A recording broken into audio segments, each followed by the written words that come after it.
You did press record, right? Every single time.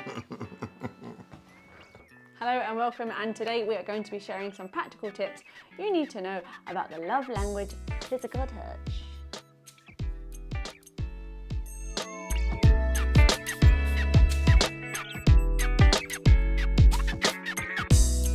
We are a Christian couple living in London, and we try to answer questions about marriage and relationships, even the awkward ones, and all from a biblical perspective. So, let's get on with it.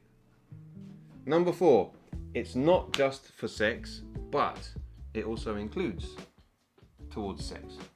Because all of your touching shouldn't be towards the goal of sex, right? However, what we're talking about is building the connection between the couple here. Notice how you're leaning away from me when we're talking about, Let me just adjust my physical. Wow. So it's not always towards the goal of sex. It shouldn't actually, I don't think it should mostly be towards the goal of sex. No. That would be a bad attitude, I think. Also, when you get old, then if you're only ever going to touch that, I'm just saying, when you get old, things aren't going to happen in the same way, hopefully. But we can keep trying. Anyway, so you need to make sure that you touch the person. Yeah, and so, sexually. yeah, exactly. So you should touch because you love the person and you care about them and you've got them on your mind and you're thinking about them, and it's something that keeps you connected. Not everything that I do is that. Sometimes it's that. But not all the time. Not all the time. Number 3, the small things count. So small. Yeah, so like he said, sometimes we can think it's just about sex. It's actually not. Things like holding hands, or just leaning against each other, or just rubbing them back. Or one thing that I like to do is during dinner time, I'll just have my hand on his leg at some points while we're eating, just because that's what I like to do. Also, it stops me from leaving the table. No, I'm joking. I don't think I cook that bad, but okay, just see how that is. Anyway, so so the small things count, and for a person, if their love language is physical touch, those little small things will mean a lot. Yeah, because it's not just one big thing. It's actually the accumulation of all the little things. Exactly. Yeah. So, number 2, this is quite important. Ask each other what they do or do not like. Yeah. What are your preferences? We have an example, don't we? Would you like to explain our example? Yes. So we've been together for nearly 15 years now, and it's only in the last couple of months that we've worked out a way that we can both comfortably sit on the sofa. That sounds ridiculous. It does, given the fact that it's been lockdown has made us find a way to sit comfortably on the sofa. That's a good thing about lockdown, people. So we're supposed to be thankful for coronavirus because sofa sitting.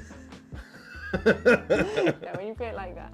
Okay, yeah. So for example, one thing I really like to do is when we're sitting next to each other, I really like to lean on him,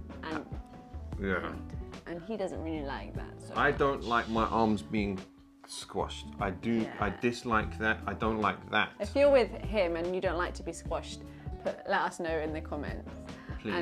Please don't let me be all on my own. Wow. All alone, nobody there beside you. With literally nobody there beside me because I don't want my arms squashed, innit? Oh, and I've just got Shrek in my head now. My troubles are... Anyway, sorry. But you gotta have friends. Anyway. Yeah.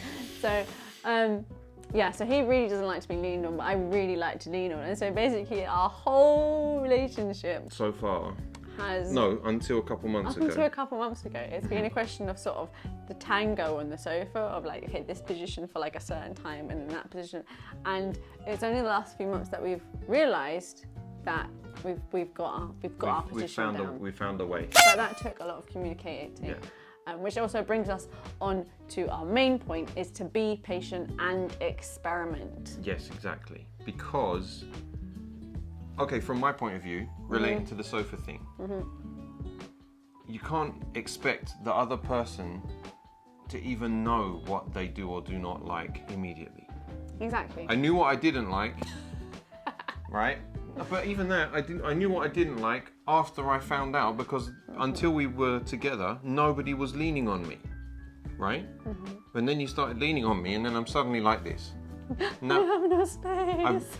How can you drink a tea when you're like this, man? Anyway, how can a person know what their preference is until they are in that situation? And that's the thing, if your love languages don't match up in that sense, then you need to have that level of communication and both of you being willing to experiment. It took us 15 years to find a sofa position, so don't give up.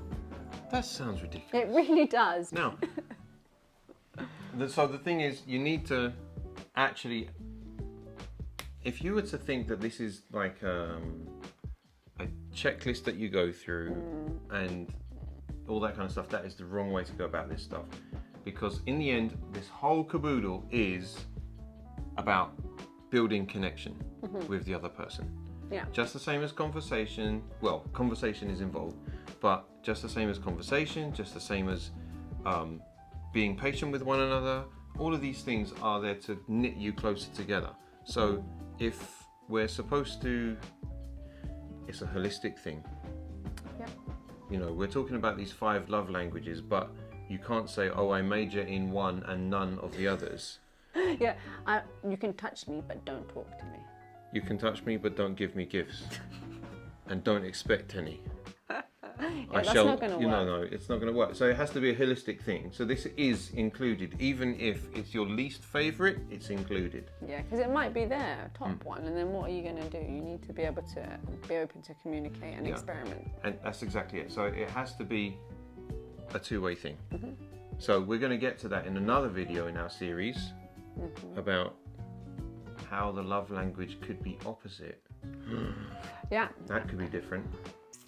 We hope this video has been useful to you. We have 2 more love languages to go through in this series where we're giving practical tips on the different languages. Yep. So make sure you subscribe and turn on notifications so you don't miss them. It's a true word. Until next time, bye.